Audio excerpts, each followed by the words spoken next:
कितना सुंदर कहा है। सोमवार का व्रत है, पशुपतिनाथ का व्रत है, 16 सोमवार का व्रत है, संकट सोमवार का व्रत है, प्रदोष का व्रत है, शिवरात्रि का व्रत है। उस दिन बेलपत्र को, जिस दिन आपका व्रत होता है उस दिन बेलपत्र को नहीं तोड़ा जाता। कितना सुंदर वर्णन है, जरा सुनिएगा। शिव महापुराण का, लिंग पुराण का ये वर्णन, शिव पुराण का, स्कंद पुराण का ये वर्णन, ध्यान रखना। जिस दिन आपका सोमवार का व्रत है उस दिन बेलपत्र नहीं तोड़ा जाता। जिस दिन आपका पशुपतिनाथ का व्रत है उस दिन आप बेलपत्र नहीं तोड़ोगे वृक्ष से। जिस दिन आपका प्रदोष का व्रत है उस दिन बेलपत्र नहीं तोड़ोगे। जिस दिन आपका 16 सोमवार का व्रत है उस दिन बेलपत्र नहीं तोड़ोगे। जिस दिन संकट सोमवार का व्रत है, शिवरात्रि का व्रत है, जिस दिन आप शंकर भगवान का तीज का व्रत, छठ का व्रत, भगवान शंकर का कोई भी व्रत अगर आप धारण करते हैं तो उस दिन बेलपत्र को व्रत करने वाले व्यक्ति को नहीं तोड़ना चाहिए। व्रत आज है तो बेलपत्र को एक दिन पहले तोड़कर रख लेना चाहिए। क्यों? ऐसा हमारा शास्त्र, हमारा विधान, हमारे पुराण, हमारे वेद क्यों वर्णन करते हैं? किस लिए वर्णन करते हैं? क्यों कहा गया कि प्रदोष के दिन, जिस दिन आपका व्रत है उस दिन आप कोई सा भी व्रत हो, आपका सोमवार का व्रत है, आपका शिव जी का अगर कोई व्रत कर रहे हो तो उस दिन आप भगवान शंकर को चढ़ाने के लिए बेलपत्र मत तोड़ो, एक दिन पहले तोड़ो। क्यों कहा गया? हमारे शास्त्र क्यों कहते हैं कि पशुपतिनाथ का व्रत कर रहे हो तो बेलपत्र को एक दिन पहले तोड़ना, सोमवार का व्रत कर रहे हो तो बेलपत्र को एक दिन पहले तोड़ना, प्रदोष का व्रत कर रहे हो तो एक दिन पहले व्रत को, बेलपत्र को तोड़ना। एक दिन पहले उस बेलपत्र को क्यों तोड़ा जाता है? जिस दिन हमारा व्रत रहता है उस दिन हम बेलपत्र क्यों नहीं तोड़ सकते? तो हमारा शास्त्र कहता है, शिव महापुराण वर्णन करती है कि जिस बेलपत्र की पूजन आप साल भर में अगर एक दिन भी आपने बेलपत्र को जल चढ़ाया है, एक दिन भी बेलपत्र को नमन करा है, एक दिन भी बेलपत्र के वृक्ष को यदि तुमने पूजा है, साल भर में एक दिन भी आपने अगर बेलपत्र की आराधना करी है, तो आप जब जब सोमवार का व्रत रखती हो, प्रदोष का व्रत रखते हो, आप जब जब शिवरात्रि का व्रत रखते हो, आप जब संकट सोमवार का व्रत रखते हो, पशुपति व्रत रखते हो, तो तुम्हारे उस व्रत को सफल बनाने के लिए बेलपत्र का वृक्ष भी तुम्हारे लिए व्रत रखता है, जिससे तुम्हें उस फल की प्राप्ति।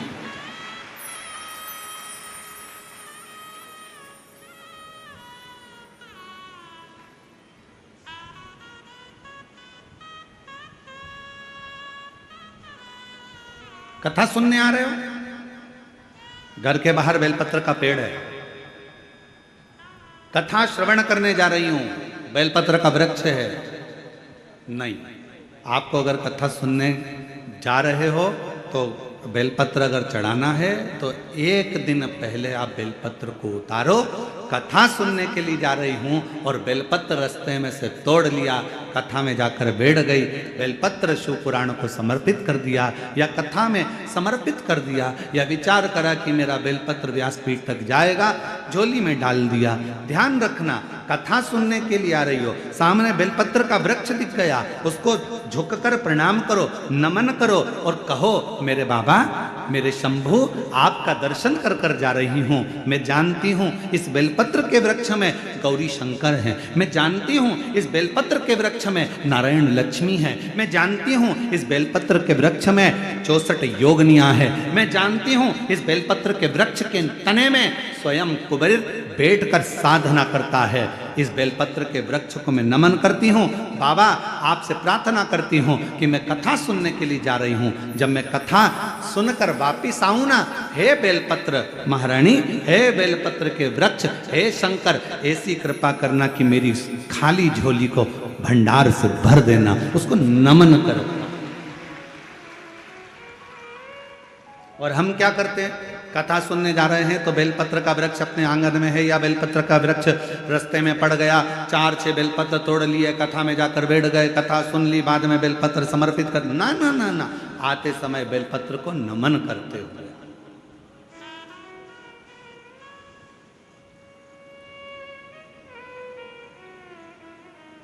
प्रणाम करते हुए,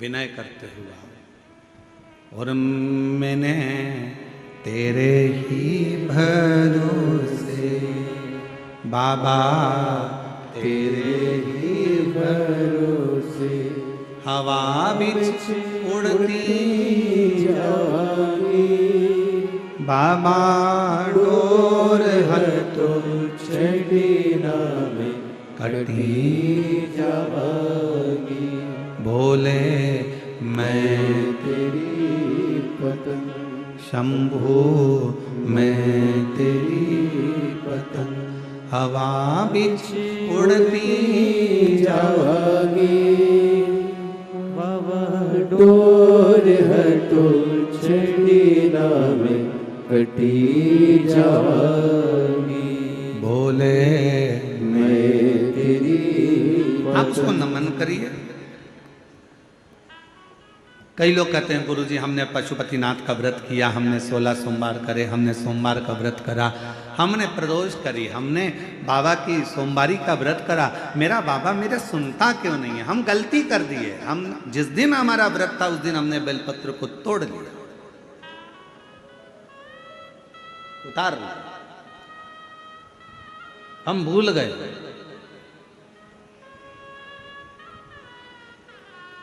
हम सबसे कहेंगे अगर YouTube पर हमारी पूर्व की कथा डली हो, एक पुष्प शिव महापुराण की कथा, त्रिपुंड शिव महापुराण की कथा, बेलपत्र शिव महापुराण की कथा, जब पुरानी जो YouTube पर हमारे YouTube पर अगर डली हो तो वो कथा को आप निकालना, उसको एकांत में बैठकर थोड़ा सा श्रवण करना कि पुष्प का महत्व क्या है।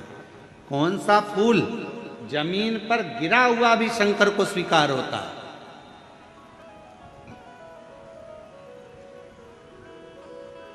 कौन सा पुष्प शिव को किस स्थान पर चढ़ाया जाए। क्यों सोमवार, अष्टमी और ये अन्य जितनी तिथियां होती हैं, अमावस्या, पूर्णिमा, प्रदोष, चतुर्दशी, त्रयोदशी, ऐसा वर्णन उसमें आता है कि इन दिन बेलपत्र को नहीं तोड़ा जाता। अष्टमी, नवमी,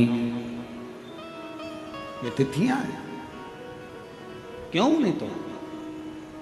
किस लिए? क्या कारण है कि इन तिथियों पर बेलपत्र को नहीं तोड़ा जाता? तो कहा जब हम रोज बेलपत्र को जल चढ़ाते हैं, शंकर की आराधना करते हैं, तो बेलपत्र के वृक्ष के नीचे बैठकर देवता भी हमारे कल्याण की कामना करते हैं।